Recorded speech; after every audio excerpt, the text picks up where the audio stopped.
There once lived, in ages long forgotten, a great and mighty king named Shahryar, ruler of a vast kingdom that stretched from the deserts to the mountains and touched the edges of the sea. His palace was a marvel of architecture, ivory columns rising into the sky, and gardens where golden fountains whispered secrets to the wind.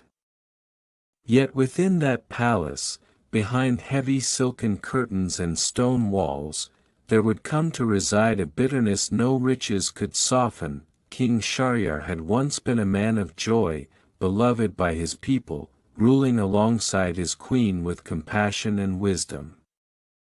His younger brother, Shah Zaman, governed the land of Samarkand, and the two shared a deep and abiding bond. They would exchange letters and gifts across their courts, each rejoicing in the other's fortune, but fate, cruel as ever, bore a blade for each of them. One spring, Shah Zaman journeyed to visit his elder brother in his capital. On the night before his departure, he returned to his chambers to retrieve something he had forgotten, only to find his queen in the embrace of a kitchen servant. A red mist clouded his vision, and in one moment of fury, he struck both of them down where they lay, silencing their betrayal with the sword. He arrived in King Shahryar's palace a day later, veiled in silence and haunted by the image of betrayal. King Shahryar welcomed his brother with feasts and music, but nothing could lift the gloom that now sat on Shah Zaman's shoulders. He stared at his meals, at dancers, at tapestries, seeing none of them. Until, one day, King Shahryar left the palace for a hunting expedition, and Shah Zaman remained behind. From the high balcony of his guest chambers, Shah Zaman looked into the royal gardens and saw something he could scarcely believe. The queen of Shahryar, her golden veil discarded like a lie, was laughing among her slave girls. One by one, they embraced men from the palace guard, and with no modesty at all. At the center of it was the queen herself, in the arms of a tall, dark-skinned slave who kissed her as though she were no queen at all. Shah Zaman, his heart burning anew, realized that treachery was not his alone to bear. When his brother returned, he told him what he had seen, but Shahryar would not believe him. Together, they waited and watched the next day from hiding, and what Shahryar witnessed broke him utterly. Rage, humiliation, and sorrow twisted his heart. The king ordered the death of his queen and all who had dishonored his house. But the wound was deeper than blood. He no longer believed in goodness or loyalty, and came to fear all women as creatures of deception, and so, King Shahryar devised a cruel cure for his grief. Each night, he would marry a virgin. Each morning, she would be executed. Terror spread across the kingdom. Families hid their daughters. Mothers wept.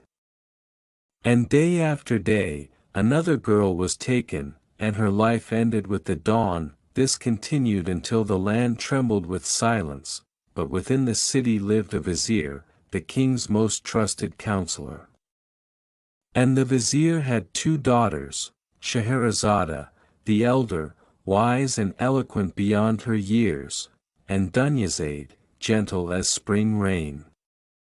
Shahrazada, who had read poetry, studied philosophy, and memorized histories, came to her father one evening and said, "Father, I beg you, let me be the one to marry the king." The vizier recoiled in horror. "You ask for death?" "No," said Shahrazada, her eyes bright with resolve. "I ask for a chance to end his cruelty. I have a plan, and if I fail, my life is no less than any who have already died." Her father wept, begged, argued. But Shahrazada stood firm. That night, She went to the palace and became the bride of King Shahryar, and when they were alone in the grand chamber, with the hush of the sea in the distance and the shadow of death hanging over her, she turned to the king and asked one thing. "My lord," she said softly, "before I die, may I speak to my sister, who begged to see me one last time?"